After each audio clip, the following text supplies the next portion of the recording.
GCC پورے میں چلے جائیں آپ ہائپر مارکیٹس میں چلے جائیں، آپ کو فرنٹ ڈیسک پہ پاکستانی نظر نہیں آئیں گے۔ ایمبیسی کے حوالے سے کیا کہیں گے؟ پاکستان ایمبیسی کے حوالے سے انفارچونیٹلی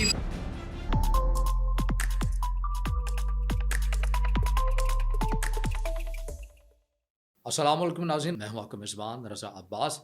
آج کے پوڈ کاسٹ میں بڑی اہم شخصیت ہیں، ان سے ہم گفتگو کریں گے۔ ہمارے ساتھ شخص جو موجود ہیں ان کا تعارف یہ ہے کہ وہ خلیجی ممالک میں پاکستان پیپلز پارٹی کے نائب صدر ہیں۔ نوید احمد خان صاحب ہمارے ساتھ موجود ہیں۔ نوید صاحب، بہت شکریہ آپ کے قیمتی وقت کا۔ اس کے ساتھ ہی میں سب سے پہلا جو میرا سوال آپ سے ہوگا وہ یہ ہے کہ پاکستان پیپلز پارٹی کے خلیج میں نائب صدر ہونے کی حیثیت سے آپ کیا سمجھتے ہیں کہ کس طرح سے پاکستان پیپلز پارٹی دوبارہ پاکستانی سیاست میں اپنا جو اثر ہے اس کو کیسے دوبارہ حاصل کر سکتی ہے؟ پاکستان پیپلز پارٹی جو ہے وہ ایک سوشلسٹ جماعت ہے اور سوشل ڈیموکریٹک ایک پارٹی ہے، اور جو بیسک پاکستان پیپلز پارٹی کا ایک بنیاد ہے وہ ہے سوسائٹی میں جو ہے وہ ایکویلبریم لے کر آنا۔ صحیح۔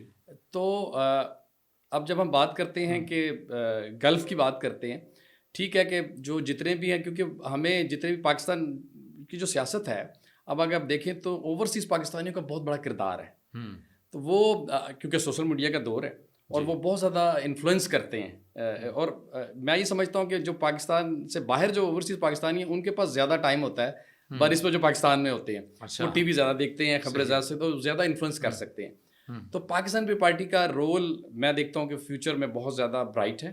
صحیح۔ اور حقیقی جو آپ دیکھیں کہ سوشل ڈیموکریٹک جماعت ہے پاکستان پیپلز پارٹی، اور ہمارا جو فوکس ہے کہ جتنی بھی نیو جنریشن ہے اس کو ہم بیک پاکستان پارٹی کی طرف لے کر آئیں، کیونکہ ہمارے جو لیڈر ہیں بلاول صاحب وہ ایک ینگ لیڈر ہیں، اور ان کا جتنا زیادہ سے زیادہ جو اوورسیز پاکستانیوں سے انٹریکشن ہوگا اتنی جو ہے نا وہ پارٹی گرو کرے گی اور بہتری کی طرف جائے گی۔ اچھا نوید صاحب، اگر میں یہاں پر آپ کی ذات کی حد تک اگر میں بات کروں کہ آپ کو سیاست اور قیادت میں کیریئر بنانے میں کس چیز نے جو ہے وہ زیادہ متاثر کیا ہے، اور آپ کے خیال میں عمان میں آپ کے جو تجربات نے آپ کے نقطۂ نظر کو کس طرح سے تشکیل دیا ہے؟ دیکھیں، اگر اب سیاست کی بات کرتے ہیں، دیکھیں میرا جو سیاسی کیریئر اور کسی اور جماعت سے میں نے کافی عرصہ وابستہ رہا، اور میں نے اس جماعت میں جانے کا میرا مقصد یہ تھا کہ زیادہ ینگسٹر تھے اور سارا لائک آئی فیل کہ بہتر پرفارم کریں گے پاکستان کے لیے۔ انفارچونیٹلی 15 سال گزارنے کے بعد مجھے ریئلائز ہوا کہ نہیں، کہ جو حقیقی اور جو پاکستان کے لیے جو اگر جمہوری جماعت ہے، جو کہ ایک سیاسی شعور رکھنے والی جماعت ہے، وہ پاکستان پیپلز پارٹی ہے۔ صحیح۔ اور تب میں نے یہ ریئلائز کیا کہ جو پاکستان کا فیوچر جو ہے وہ پاکستان پیپلز پارٹی میں ہے، اور میرا جو سیاسی نظریہ تھا بیسیکلی وہ پاکستان پیپلز پارٹی سے بہت زیادہ میچ کرتا ہے، اور پھر میں اسی وجہ سے جو پاکستان پیپلز پارٹی میں آیا۔ اچھا نوید صاحب، یہ research on whistle blowing is fascinating. اس ریسرچ کے کچھ اہم نتائج آپ ہمیں بتا سکتے ہیں، اور انہیں کس طرح سے پاکستانی سیاست میں جو ہے وہ ہم لاگو کر سکتے ہیں؟ جی، میری جو بیسکلی ریسرچ ہے وہ ہے empowering leadership lead to whistle blowing. Okay. اب ہمارے یہاں سب سے بڑا جو ہماری سوسائٹی میں پرابلم ہی یہی ہے، سب سے بڑا سوسائٹی میں ہمارا، کہ ہم لوگ وسل بلو تب ہوگا جب امپاور کیا جائے گا۔ یس۔ تو پاکستانی سوسائٹی میں اصل میں پرابلم یہ ہے کہ ہر چیز جو ہے وہ سینٹرل ایک چیز سے کنٹرول کرنے کی کوشش کی جاتی ہے۔ ہر آدمی کہتا ہے کہ جو میں خود ہی سب کچھ جو آل ان آل ہوں اس کو کنٹرول کروں۔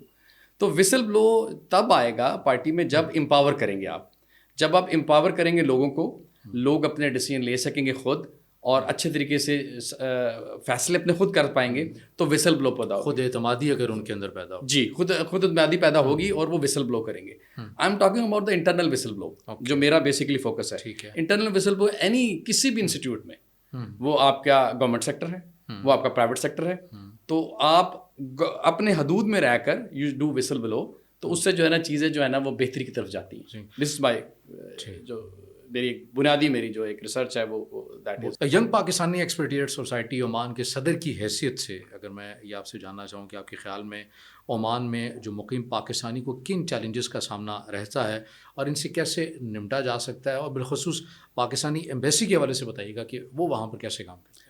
جی، وائی پی ایس کا میں سب سے پہلے آپ کو بتا دوں کہ آج سے 14 سال پہلے میں نے ریئلائز کیا کہ جو پاکستان سوشل کلب ہے وہ زیادہ تر پاکستانی جو اولڈ خیالات کے لوگ ہیں، اچھے لوگ ہیں. یہ میں نے کہنے کا مقصد یہ نہیں کہ جو برے لوگ ہوتے جو اپنا کوئی بوڑھے لوگ ہیں وہ برے ہیں. No I am not like دس.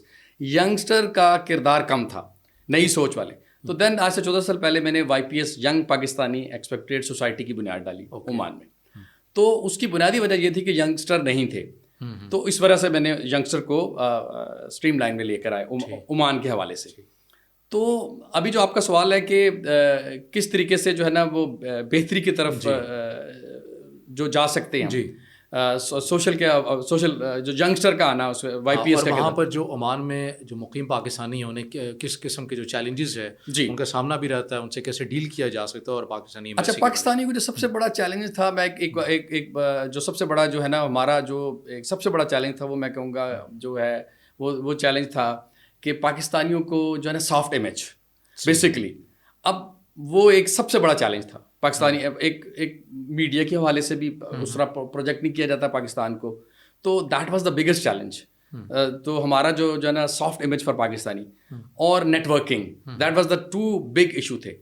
تو اس کے اوپر میں نے بیسکلی یہ کام کیا, networking and soft image for Pakistan. یہ ایک گیپ تھا, اس کو میں نے فل کیا, اور جب نیٹ ورکنگ ہوئی اور سافٹ امیج پاکستان کا کریٹ کیا, اور ہم نے اس میں الحمدللہ ملٹیپل جو ہے نا میں نے پاکستانیوں کے لیے جابس کریٹ کی اس میں. اوکے جی. تو اس کے علاوہ ہم نے ایک تو رول یہ ادا کیا کہ جابس کریٹ کی. سب سے بڑا اس میں فائدہ یہ ہوا کہ ینگسٹر کو ہم نے تھرسڈے کو پروموٹ کیا کہ بھائی آپ باہر نکلیں, ہمارے ساتھ آئیں, جاب ڈھونڈیں, ایک دوسرے کی ہیلپ کریں, رادر دین کسی نیگیٹو ایکٹیویٹی میں آپ انوالو ہوتے ہیں. تو یہ ایک بیسک ہمارا مقصد تھا, اور اس میں بڑی کامیابی ہوئی ہمیں. اور اس میں ہم نے پھر ڈفرینٹ قسم کے ایونٹس وہاں پہ کروائے YPS کے فورم سے. فرسٹ پاکستانی ہم نے مینگو فیسٹیول کروایا, اور ہم بول مووی شو لے کر آئے وہاں پہ, تو پھر فلڈ میں ہم نے پاکستانی جو فلڈ اس میں جو ہم نے جو ہے اس میں ڈونیشن کے لیے ڈفرینٹ ایکٹیویٹی جنریٹ کی. تو امیج بیسکلی بہتر کرنے کے لیے پاکستانیوں کا سافٹ امیج کے لیے ہم نے کافی زیادہ کام کیا. ایمبیسی کے حوالے سے کیا کہیں گے, ایمبیسی وہاں پر جیسا کام کرے گی؟ پاکستان ایمبیسی کے حوالے سے انفارچونیٹلی دیکھیں, میں سمجھتا ہوں کہ اس طریقے سے جس طریقے سے کام کرنا چاہیے تھا نہیں کیا گیا. اچھا, فارن آفس کی پوری طریقے سے ہماری ناکامی ہے. تو اس میں آئی ایم ناٹ ہیپی, بیکاز مجھے 18-19 سال ہو گئے, بیکاز میں Pakistan social club youth wing کا پہلا پریزیڈنٹ رہا, اور اس کے علاوہ YPS عمان جو اس کا پریزیڈنٹ میں نے خود اس کو رن کیا. تو پاکستان ایمبیسی کا جو رول ہونا چاہیے وہ کردار ادا کیا نہیں. پاکستان ایمبیسی صرف اور صرف اسی پہ رہی کہ پاکستانی یہاں پر ہیں, نمبر ان کے زیادہ ہیں, اور بس لیبر کام کر رہی ہے, دیٹس اٹ. تو جو ایک اسٹریٹجک انٹرسٹ ہے پاکستان اور عمان کے, اس کے اوپر ایمبیسی نے کام نہیں کیا جس طریقے سے کرنا چاہیے تھا, انفارچونیٹلی. بس آپ سمجھتے ہیں کہ کام نہیں کام. تو آپ کی بطور OGT کوآرڈینیٹر وزارت محنت و افرادی قوت عمان میں ظاہر تجربہ بہت متاثر کن بھی رہا ہے. آپ کے خیال میں پاکستانی نوجوانوں کو کامیاب کاروباری بننے کے لیے کون سی ایسی مہارتیں ہیں جو چاہیے ان کے اندر تاکہ وہ کامیاب کاروباری بن سکے عمان کے حوالے سے؟ عمان کے حوالے سے دیکھیں, ہمیں جو ہمارے جو نوجوان نسل کی جب ہم بات کرتے ہیں انٹرپرینور بننے کے لیے, ہمیں سب سے جو ٹیکنیکلی جو ایشو ہے, ہمارے جو نوجوان ہمیں جو نا ٹیکنیکلی ہم بہت زیادہ لیک کرتے ہیں. ٹھیک ہے, یہ ہمارے بہت زیادہ پرابلمس ہیں. ہمیں چھوٹے اسکل جو ہے نا وہ ڈیولپ کرنے چاہیے. دس از موسٹ امپورٹنٹ. لائک ہمارے یہاں دیکھیں, ابھی ایک بات کسی اور طرف چلی جائے گی, پھر یہ جو چیزیں ریلیٹ کرتی ہیں ایجوکیشن سے ریلیٹڈ, ہماری جو ایجوکیشن ہے, ہمیں ایم اے ہسٹری, ایم اے مطالعہ پاکستان, اور جو ہے اسلامیات, اردو, یہ وہاں پہ کوئی کام نہیں آئیں گی. میں ابھی بھی کہتا ہوں کہ ہمیں جو نظام کو چینج کرنا پڑے گا, ٹیکنیکلی جو ہے نا نوجوانوں کو امپروو کرنا پڑے گا اپنا ٹیکنیکل اسکلس. ٹھیک ہے, تو چھوٹے اسکلز IT میں, میکینیکلس, اس میں ہمیں آگے آنا پڑے گا. چھوٹے ڈپلوماز کرنے پڑیں گے, بیسک لیول کے جو ہنرز ہوتے ہیں, اسکلز ہیں, وہ لینے پڑیں گے, اس کے اوپر سیکھنے پڑیں گے, وہ سیکھنے پڑیں گے. تو اس میں بہتری آپ سمجھتے ہیں کافی حد تک عمان کے اندر ہمارے جوانوں کو فائدہ ہو سکتا ہے؟ جی, میں آپ کو چھوٹی سی ایگزامپل بتاتا ہوں. GCC پورے میں چلے جائیں آپ جا کر وہاں پہ دورہ کریں, آپ دیکھ لیں گے کہیں بھی آپ کو ہاسپٹلٹی انڈسٹری میں چلے جائیں, ہوٹل چلے جائیں, ریسٹورینٹ چلے جائیں, آپ ہائپر مارکیٹس میں چلے جائیں, آپ کو فرنٹ ڈیسک پہ پاکستانی نظر نہیں آئیں گے. تو what is the reason behind? تو اس کے اندر ریزن یہی ہے کہ ہمارے پاس سافٹ اسکل نہیں ہے, ٹھیک ہے, ہمارے پاس ٹیکنیکل اسکلز نہیں ہیں, تو دس از ہم یہ لیک کرتا ہے ہمارے لیے. تو اس کے لیے this is most important thing is this. اس میں بڑی لمبا ایک پورا بات چیت کے لیے آگاہی دینا بھی ایک بڑا اہم چیز ہے کہ آگاہی دینی پڑے گی, بتانا پڑے گا. ہاں, اس کے اندر دیکھیں اگر ہمارے دیکھیں کہ جو ہمارا جو پروٹیکٹر آفس ہے اس نے کبھی ایز سچ کام نہیں کیا. وہ 4,000 روپیہ دے کے سوری ٹو سے آپ ایک سرٹیفکیٹ دے دیتے ہیں. لائک ایکچوئل جو اس کا پروٹیکٹر آفس کا کام ہے وہ ہوا نہیں, اور ایکچوئل جو ہمارا کمرشل آفس ہے ونگ وہ اس کا جو کام ہے وہ ہوا نہیں. تو آپ نظر آ رہے ہیں, آپ کے پاس ثمرات ہمارے کیا نظر آ رہے ہیں کہ جو صورتحال ہے جو آپ کے سامنے ہے اس میں اگر آپ کہیں گے تھوڑی سی, اگر آپ مجھے کہیں گے تھوڑا سا موقع دینے, اگر بھٹو صاحب زندہ ہوتے ابھی تو بھٹو کا جو ویژن تھا that was a different vision. تو آج ہم عرب کے ساتھ ہم ایک ہی ہوتے, جی سی سی میں پاکستان بھی شامل ہوتا جو ان کا ویژن تھا, لیکن انفارچونیٹلی وہ ٹوٹل اپوزٹ چلا گیا. تو میں سمجھتا ہوں ابھی بھی دیر تو کچھ نہیں ہے, جو پیچھے گزر گیا اس کا فائدہ نہیں ہے. آگے بہتری کی جو ہے وہ آگے بہتری کے لیے انسان کو پازیٹیو رہنا چاہیے. نبی صاحب آخر میں کیا مشورہ دیں گے پاکستانی نوجوانوں کو جو سیاست میں یا قیادت میں اپنا جو کیریئر بنانا چاہتے ہیں, ان کے لیے کیا مشورہ دیں گے؟ دیکھیں, سب سے پہلی بات میں پاکستانی, کیونکہ ہم بیسیکلی ایک اسلامی جمہوریہ پاکستان ہے, ہمارا بلیو ہے سیاست جو ہے نا وہ انبیاء کا پیشہ ہے. اگر آپ اس کو اچھی طریقے سے, لوگوں کی خدمت ہے, اور یہ حقیقت میں یہ ہے, ہم نے مذاق بنا دی ہے ایکچولی. ینگسٹر کو سیاست کی طرف ہمیں لے کے آنا ہے, محبت کی طرف لے کے آنا ہے, اور ان کو انبیاء کا پیشہ سمجھ کے, اس کو ایمان سمجھ کے اس پیشے کو اڈاپٹ کرنا چاہیے. تو کامیابی تبھی جو ہم سیاست میں کامیاب ہوں گے. ہمیں دیکھنا چاہیے کہ جب ویسٹ کی طرف دیکھتے ہیں, چھوٹا سا اس میں دیکھتے ہیں تو دیکھیں کہ چھوٹے چھوٹے جو لیول پہ جو ینگسٹر آتے ہیں وہ سیاست میں اپنا کردار ادا کرتے ہیں, پڑھتے ہیں سیاست کے بارے میں, اور پھر اس کے اوپر آ جاتے ہیں, پارلیمنٹ تک پہنچتے ہیں. اسی طریقے سے ہمارے جو ینگ قیادت ہے, ینگسٹر ہے, ان کو سیاست کو سمجھنے کی کوشش کرنی ہے, کیونکہ لوگوں کی خدمت ہے. تو آپ نے نیک نیتی سے آنا ہے, لوگوں کے پرابلمس کو سمجھنا ہے. اگر ینگسٹر نہیں آئیں گے تو پھر آپ ینگسٹر گلا نہ کریں سیاستدانوں پہ.